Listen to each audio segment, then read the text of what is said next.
Merci Laurent, merci tout le monde. Je n'aurai pas la réponse exactement de tout ça, mais quelques idées que je partage avec vous aujourd'hui. Et donc, avec Shuko, d'ailleurs, on a très belle expérience et des projets qui sont en cours que je ne vous montrerai pas aujourd'hui, qui sont vraiment dans la filière un peu de ce qu'on a vu ce matin, de comment on rénove et on transforme les bâtiments existants. Et des projets assez intéressants qui vont donc se terminer d'ailleurs dans les prochains mois. J'aurai l'occasion de les montrer peut-être l'année prochaine. Aujourd'hui, je voudrais vous amener dans un petit voyage des derniers projets des dernières 6-7 années, et dans lesquels on se questionne justement au sujet de l'enveloppe, au sujet de comment on conçoit les bâtiments. Et donc ce rapport aussi de comment réconcilier l'architecture avec la nature, avec des architectures régénératives et évolutives, quelque chose qui a toujours été imaginé comme statique, défini, la façade même quelque chose qui n'a pas trop bougé, donc il y avait des notions des styles, des matériaux, mais qui n'a pas elle-même trop subi même la variation des saisons, des couleurs, du changement climatique, et pourquoi pas ne pas la considérer comme ça demain. Juste pour à nouveau trouver un juste équilibre, et j'aime bien qu'on commence là-dessus pour me dire que, et je vous rassure, on ne va pas faire l'histoire de l'humanité en 25 minutes, mais juste pour dire que donc, dans les 3,8 milliards ans d'évolution de la vie sur Terre, si on imaginait en fait l'Homo sapiens, nous, si nous le considérions sur une durée de 24 heures d'une journée, nous-mêmes, Homo sapiens, on ne représenterait que 6 secondes de l'histoire de l'humanité de la vie sur Terre. Ce qui veut dire qu'en fait, derrière nous, il y a une bibliothèque d'informations, des connaissances, des réponses à nos questions que la nature même a déjà probablement trouvées. Et de comment essayer d'intégrer ça aussi dans la conception d'un projet, c'est quelque chose qui nous passionne beaucoup et qu'on essaie de mettre en exergue aussi dans des projets différents et variés. Donc, quel est le futur possible? Et rapidement, il y a eu beaucoup d'évolutions, beaucoup de choses positives. Et néanmoins, un monde à faible émission de CO2 n'est pas forcément un monde à haute production de matière. Cette logique un peu linéaire de la croissance, et même si on va vers des logiques de énergie renouvelable, Internet of Things, etc., doit un peu s'arrêter. Et donc, vraiment, imaginez comment la conception de nos bâtiments, pas que de les façades des enveloppes, doit peut-être plutôt rentrer dans une logique de dire pourquoi l'architecture ne veut pas rentrer dans un service écosystémique et rendre un service au site, à la ville, à l'endroit où on l'a construit. Et tout ça vraiment avec ces sortes de paradoxes entre l'Homo sapiens et l'Homo circularius, qui pourrait un jour devenir nous-mêmes, et de comment vraiment faire quelque chose de bien pour l'endroit où on travaille. Tout ça avec l'importance de la donnée climatique. Nous, on travaille avec une start-up qui s'appelle The Climate Company, qui est toujours associée à nos projets, qui intègre déjà la donnée climatique en phase de conception, et de comment imaginer déjà un projet comme quelque chose qui résout un problème existant. Donc, ces startups, à l'occurrence, identifient à la micro-échelle urbaine quel est le risque climatique d'un actif, d'un site, d'un quartier ou d'une ville. Et avec ça, on peut nous utiliser les données des 40 ans des données qu'eux, ils ont dans leur algorithme pour les intégrer à notre conception et faire en sorte que notre projet, en fait, puisse vraiment résoudre les points plus compliqués et les situations risquées pour les 20 ans à venir des changements climatiques que l'algorithme déjà prévoit. Donc, il nous donne déjà une prospection de comment le site va pouvoir évoluer et selon le changement climatique, et donc comment l'architecture doit s'adapter à ça. Donc, existe-t-il une nouvelle approche pour notre génération? On a parlé beaucoup de sustainable architecture, c'est très bien, mais c'est peut-être pas assez. Ou quand même, je pose la question, c'est pas une présentation de polémique, mais juste de partage des idées, de réflexions qui sont en cours de notre côté aussi. De comment donc imaginer que de passer de la performance à la robustesse.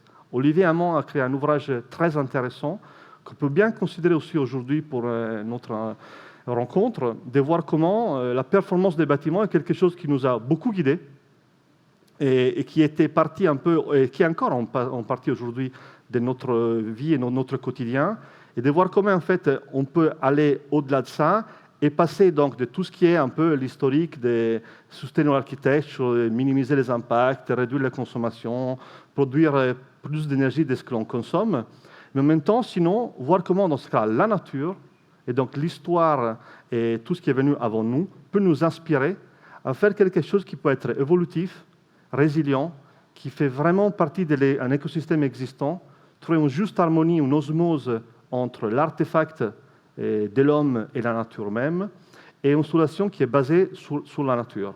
Nous, là-dessus, donc, à propos de performance, on a construit un bâtiment en 2015, c'était mon premier projet quand je suis arrivé à Paris, à énergie positive pour Bouygues Immobilier à Nanterre, avec un bâtiment qui devait produire plus d'énergie de ce qu'il en consomme. C'était très bien, très intéressant, on s'est beaucoup investi, le résultat est là, mais c'était, et je ne critique pas ça, mais c'était simplement un processus qui, en fait, ça va tellement vite, l'évolution, même la nôtre aujourd'hui, qu'on est passé de faire tout pour produire beaucoup d'énergie sans trop se poser la question de comment on pouvait en consommer moins, alors que peut-être dans la même approche de dire on fait quelque chose de très innovant qui est très bien pour être BEPOS, on pourrait imaginer aussi, et ça c'est un autre bâtiment qu'on a construit 3 ans après à Saint-Denis, comment la conception d'un bâtiment peut essayer de réduire donc le besoin énergétique d'un bâtiment. C'est la même chose, mais c'est juste l'opposé. Et donc, ce qui est intéressant dans cette histoire est qu'en fait, on se rend compte que comme architecte, et vous aussi professionnels de notre industrie, 50% de l'empreinte carbone d'un bâtiment, de la vie d'un bâtiment, dépend de sa conception et sa réalisation. Donc, si on le conçoit mal, si on le réalise mal, on a déjà perdu 50% de l'opportunité de faire bien notre métier. Ce projet-là, Saint-Denis, à l'occurrence, c'est un bâtiment qui, rien qu'avec un plissage des façades, réduit de 40% les apports solaires sur les façades exposées.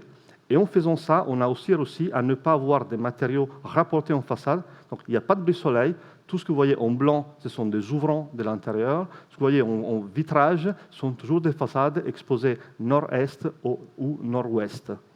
Donc tout ça, avec vraiment cette idée d'avoir un bâtiment qui lui-même change. Donc il a une variation, il vibre, et selon comment on marche, la façade elle-même aussi, elle change.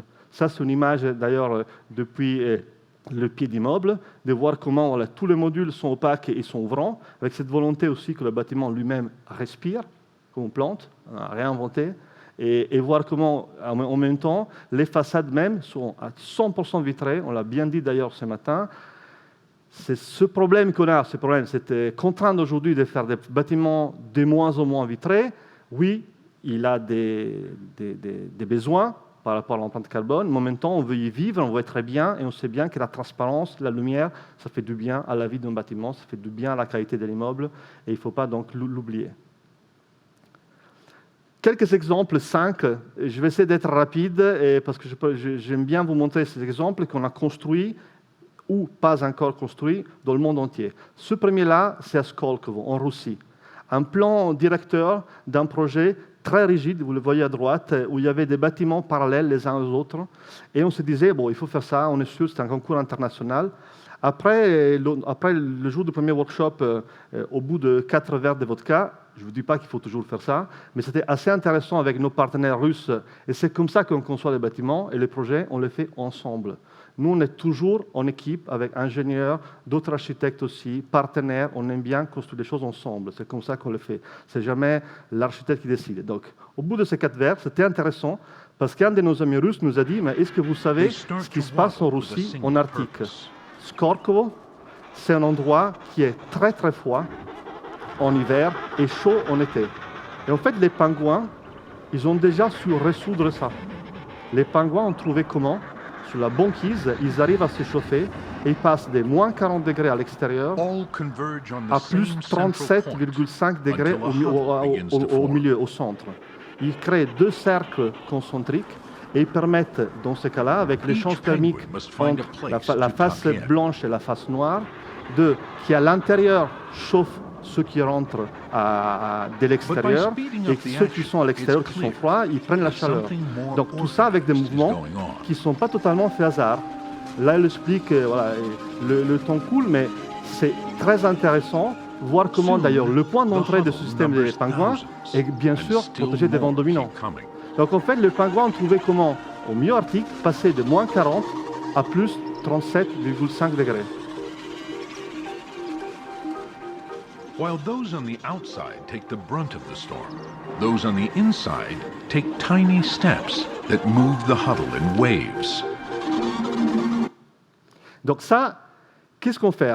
Finalement, et on parle beaucoup de se protéger des îlots de chaleur, dans ce cas-là, on voulait créer un îlot de chaleur, en fait. Parce que c'était ça le but. Donc, comment le faire?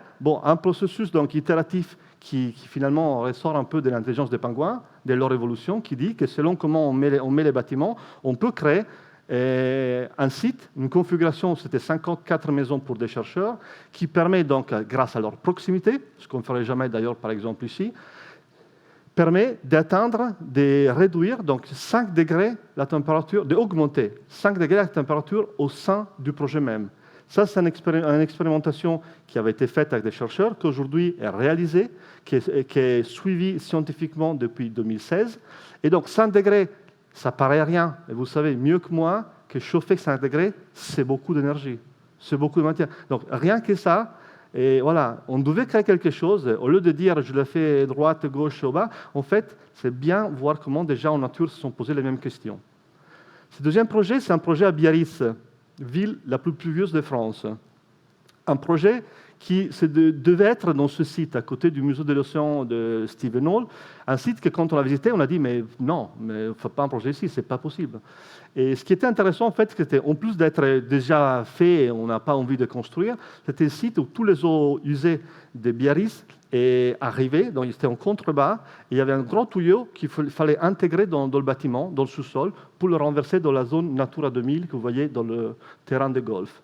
Donc là, on a dit, d'accord, très bien, mais nous, on veut essayer de faire quelque chose qu'en fait, ça ne se voit pas. À propos d'enveloppe des façades, là, la façade, on ne voulait pas le voir, on ne voulait pas le voir le bâtiment. On s'est posé la question avec toute cette eau, et c'était aussi assez sympa quand j'ai dit au maire, monsieur, on va vous faire un bâtiment liquide. Le mec a dit, je vais expliquer moi, je n'ai pas compris. Mais en fait, l'idée était vraiment de voir comment ce bâtiment même, au lieu de sortir, alors qu'on aurait pu le faire, s'intègre et s'insère sans vraiment du tout être ostentatoire. Et ça, nous, architectes, on a parfois du mal à se poser cette question et faire comme ça. Le cacher, ce n'est pas grave, mais il s'intègre dans son environnement. Et vous voyez, entre en haut à droite et en bas à droite, il y a déjà le projet, en fait. Le projet en bas, il est déjà intégré. Et dès comment ce projet, en fait, au-delà de ne pas se voir, devait donc avoir toutes ces façades cachées sous la terre et profiter des 11 mètres de déclivité entre le point haut et le point bas, et avoir cette toiture qui, elle, devait résoudre le problème du site, c'est-à-dire un site pollué avec plein d'eau qui arrivait depuis la ville de Biarritz, mais aussi de l'eau de pluie parce qu'elle est la ville la plus pluvieuse de France. Donc finalement, on s'est rendu compte que le bâtiment qu'on avait commencé à faire, on avait recréé l'estran de la mer. C'était un bâtiment que lui-même, donc, il varie, il mute, il est évolutif, il change selon les saisons. Parfois, il y a de l'eau, parfois, il n'y a pas de l'eau. Et donc, il y a ces 3 strates, supralittorales, médiolittorales et infralittorales, qui sont donc le premier, celui qui est toujours en dehors de l'eau, où on a des jardins agricoles, des espaces extérieurs d'agrément du bâtiment. La partie centrale médiolittorale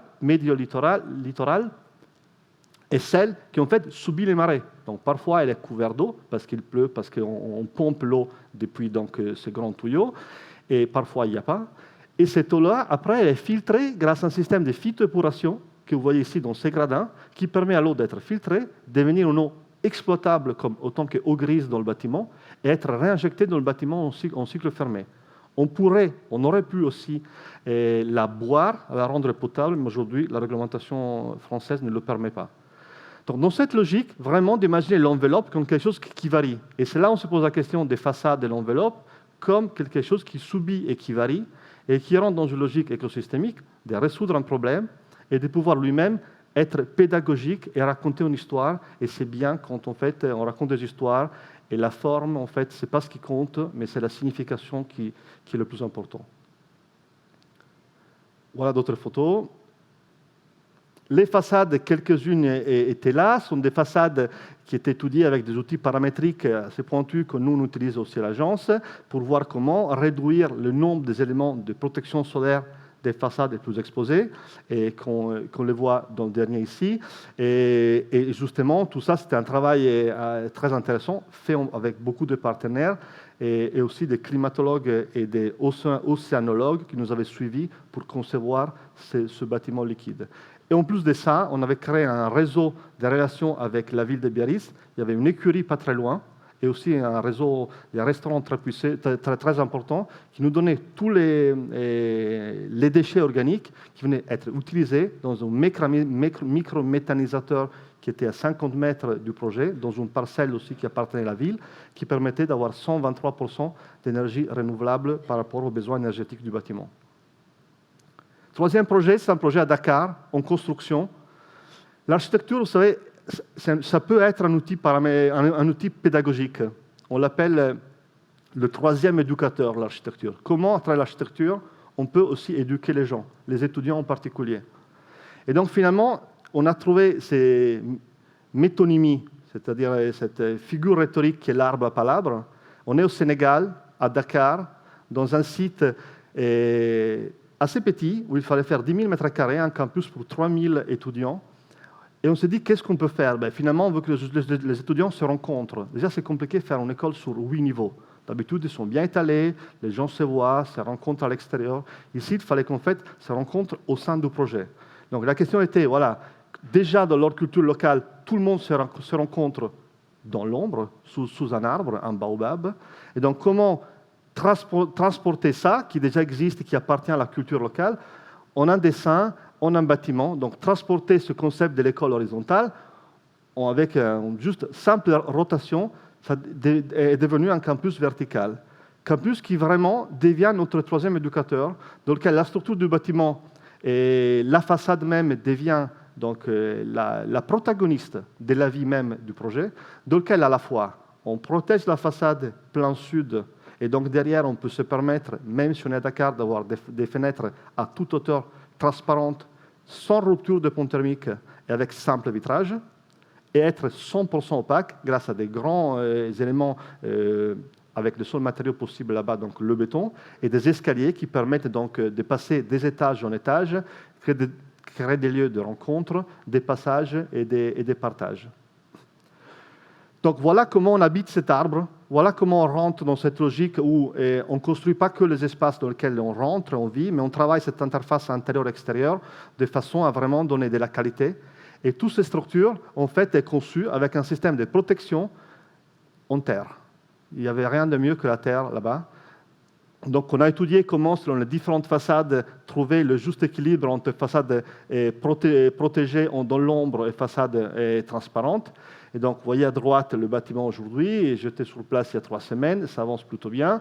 Donc, l'extérieur de cette grande maille de béton est une façade en terre cuite qui permet donc de protéger toutes les salles et de permettre au bâtiment d'être ventilé naturellement, sauf dans la salle de conférence.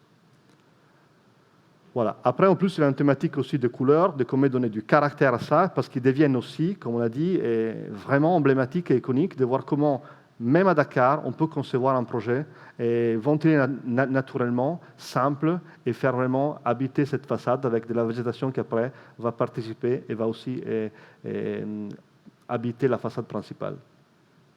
Encore 3 projets, et 7 minutes, je pense que je peux arriver. Celui-ci, c'est à Nice. Ce qui est intéressant de ce projet, c'est un projet de bureau et laboratoire. Et donc ici, on s'est dit, oui, c'est très bien, on sait tous comment on a travaillé déjà les protections solaires, brise-soleil, les verticales, l'horizontale, mais en même temps, parfois, il y en a un peu trop, quoi. Et quand il fait très chaud, on s'est dit, mais il faut mettre partout.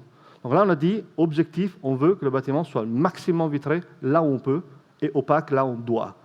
Donc on s'est rendu compte que finalement, il y avait une logique qui n'était pas du tout économique, en l'état de dire aux promoteurs, écoutez, au lieu de faire une façade lisse dans votre façade ouest et nord, on va vous doubler, voire tripler le linéaire des façades. Vous voyez bien que la logique économique peut ne pas être évidente. Mais en réalité, c'est plus qu'évident, c'est nécessaire, parce qu'on voit comment la façade lisse, la façade lisse ici, et qui devient façade du projet avec ce crénelage, augmente ce linéaire et permet d'être 100% opaque à l'ouest et 100% vitré au nord. La même chose dans ce climat, cela permet aussi d'augmenter les chances thermiques dans la nuit, avec le quart de température jour et nuit, permet aussi au bâtiment de se refroidir plus facilement. Et ça, en fait, on ne l'a pas inventé. Le ferrocactus, on voit ici dans l'image thermique, il le fait déjà, en fait. Le cactus en soi, il arrive à se trouver sa source d'eau tout seul, du fait d'avoir toujours une face qui est au soleil et une face qui est à l'ombre. Et le fait qu'il y ait une façade qui est plus chaude de l'autre crée des mouvements de convection qui permettent donc, avec l'écart jour et nuit, de condenser, de se créer sa gouttelette d'eau qui lui permet de vivre. Donc la forme du cactus, ce n'est pas une forme faite par hasard, elle est une forme que le cactus a su faire évoluer pour survivre. Et donc, le sujet de comment on le conçoit, et donc ce bâtiment est un bâtiment qui donc, est beaucoup plus sculpté qu'on pouvait s'imaginer, et finalement le résultat est que par rapport à une façade lisse que vous voyez à haut à droite, rien qu'avec le plissage, on réduit de 30% les apports solaires, avec la volonté de profiter de la mer et du paysage, on arrive jusqu'à moins 70% d'apports solaires des façades exposées. Vous faisiez les calculs de comment on peut donc économiser au niveau des matières, sobriété énergétique et bilan de carbone pour la vie du bâtiment. Deux derniers projets, on est au Maroc, et un concours international qu'on a gagné en 2015. Et un concours qui était mon premier concours où je n'étais jamais allé au Maroc. On a bien compris le site, mais on s'est dit, mais attendez, mais ce n'est pas possible. Comment on peut construire dans le désert où en fait, personne ne s'y est jamais vraiment installé? Donc en fait, l'idée était de dire, ben, cette façade, cette enveloppe, là aussi, si dans le premier, c'était plutôt comment sculpter la façade pour la rendre juste, ici, la question était, est-ce qu'on ne peut pas découvrir le bâtiment, comme s'il était déjà là? En fait, moi, je ne veux pas dessiner un bâtiment, je veux que ce soit déjà là, on le découvre. Et en faisant ça, en fait, on imagine que le bâtiment soit quelque chose qui sorte des terres et qui profite de l'inertie, parce que là-bas, il y a quand même beaucoup aussi dans l'histoire plutôt de l'humanité, de comment il a su habiter de façon nomade le territoire, et su comment savoir se protéger de la chaleur grâce à l'inertie. Et donc ça, avec évidemment la volonté de créer des bâtiments qui ont 80 cm de terre partout, ce sont des bâtiments 100% ventilés naturellement, sauf dans le centre de conférence qui a 400 places. Mais c'est un projet qu'on a amené jusqu'à la phase DCE. Après, ça peut aussi arriver, il y a eu une inondation dans le désert. Donc, c'est la réalité, ça paraît bizarre. Donc, pour l'instant, ils ont déplacé le site, mais il y a eu l'inondation. Donc, ce projet qui, pour l'instant, n'a pas vu le jour, mais on a vraiment étudié en détail jusqu'à la phase de marché, jusqu'à même les espaces extérieurs. Et c'est là où on voit comment, avec l'évaporative passive cooling, le refroidissement par évaporation extérieure, on arrive avec des brumisateurs qui sont issus du recyclage des eaux usées du bâtiment, qu'on filtre avec des algues, pour permettre d'augmenter l'humidité extérieure et donc améliorer le confort de la promenade qui relie les 300 mètres des bâtiments. Et tout ça, qu'on voit ici, le brumisateur. On le voit à Paris, on le voit dans les villes chaudes en été, mais là, c'est un élément qui n'existait pas et qui permet aussi de vivre les espaces extérieurs. Tout ça avec la technologie qui est très importante, qu'on utilise, mais qui est au service d'un bâtiment à basse technologie. Pour nous, la technologie, ce n'est pas la finalité, c'est un moyen. Et il faut vraiment utiliser tout ce qu'on a pour tendre vers un monde plus low-tech et plus passif. Les façades même, on a étudié comment, selon les différentes orientations, créer des brise-soleil différentes épaisseurs, profondeur et hauteur, pour permettre à la fois d'avoir donc de la lumière diffuse à l'intérieur, mais pas de la chaleur. Et ce système-là, après, on a pu aussi le mettre en place dans le dernier projet, que c'est un projet qu'on a construit à côté. C'est un projet du Centre de recherche sur l'agriculture durable. Centre de recherche, toujours à l'Aïoun, qui était la première pierre du grand projet qui se fera dans quelques temps. Ce projet était dans ce site. Donc, vous voyez, il n'y a rien. Il y a un petit port en bas à gauche, sinon il n'y avait rien. Donc, la première idée était qu'il faut créer une limite, une façade. C'est un mur qui fait 250 mètres. D'accord ? Pour quelle raison? Parce qu'il faut se protéger du vent. Il y a beaucoup de vent dans le désert. Donc, la première façade du bâtiment était un mur en béton de 250 mètres qu'après on a coupé pour permettre d'avoir quand même un rapport avec l'espace derrière. Devant, il y a ce rapport entre désert et océan et les bâtiments de différents laboratoires s'accrochent. Évidemment, c'est important tout ça de le lier avec une histoire à nouveau. Que ce soit une histoire liée à l'intelligence de la nature, aussi à la culture locale. Là-bas, tout est un voyage en fait. Rien n'est statique dans leur histoire. Donc il fallait vraiment imaginer que ce bâtiment même et soit un bâtiment dans lequel on raconte une histoire et soit une expérience comme un grand voyage entre les bâtiments où eux-mêmes ils se sentent bien. Et donc là-dedans, on a dû imaginer que la façade extérieure, qui était une façade d'ailleurs qui était complètement exposée sud et sud-ouest, donc très très ensoleillée, puisse être une façade aussi qui nous rappelle nos racines, nos cultures, dans lequel en fait derrière il y a quelque chose, mais pas forcément on le voit. Donc, et ce rapport entre le vis-à-vis, ce que je vois, ce que je ne vois pas, nous permettait à l'intérieur d'être 100% vitré, mais de l'extérieur de ne pas le voir. Avec une volonté forte d'avoir un bâtiment qui est donc ventilé naturellement, avec des patios et des déflecteurs au vent qui permettent donc d'aspirer l'air des salles de cours, des laboratoires et des bureaux, et aussi avec le grand mur qui fait 9 mètres de hauteur, protégé et le vent dominant. Avec ces grands patios qui, eux aussi, ont été étudiés avec des outils fluidodynamiques très poussés, qui nous ont aussi amené à mettre ces petites ouvertures qui simplement servent à donner la portance au vent pour qu'il n'y ait pas une sorte de dépression. Il y avait un risque à un moment donné à ce que le vent, au lieu de s'en aller, rentrait dedans. Donc on a étudié ça. Après, le mettre en œuvre au Maroc, c'était très bien, en plein Covid, vous pouvez l'imaginer. Je vais presque terminer. Donc ça, c'était les patios. Et c'est là où la vie du bâtiment se rencontre. C'est là vraiment le bâtiment respire. Vous voyez ici la façade. La façade en dessous, c'est la façade donc plein désert. L'autre derrière, c'est là où on a des vitrages aussi sans aucune protection solaire, sont plein nord et qui bénéficient de la lumière en direct du soleil qui tape contre le mur de béton et qui rentre à l'intérieur du bâtiment. Ça, c'est les images finales du bâtiment. Là, on est en façade, on est au sud-ouest. Donc, vous voyez, la façade est là. Derrière, il y a 2 de ces bâtiments qui sont 100% vitrés, mais on ne les voit pas. Et ce bâtiment-là, en plus, a été fait avec un élément préfabriqué qui se répète. Et la densité que vous voyez qui varie est issue justement des fenêtres et de la dimension de la fenêtre à l'arrière pour permettre d'être toujours 100% dans l'ombre, dans les heures de travail, dans les heures ensoleillées de la journée.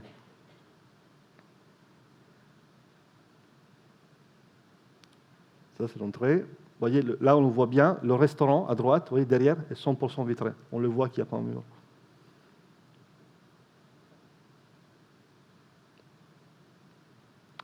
Et voilà. Et ça, c'est donc la grande place devant le restaurant, avec aussi ce jeu qui était très important pour avoir cette accroche locale, de cette grande canopée d'étoiles bleues, bleu sahraoui, qui rappelle aussi leur identité, leur couleur, qui permet aussi de donner une identité vers le ciel, vers la terre, et pour nous rappeler toujours qu'il faut qu'on trouve le juste équilibre entre nous-mêmes, la terre et le ciel. Je vous remercie.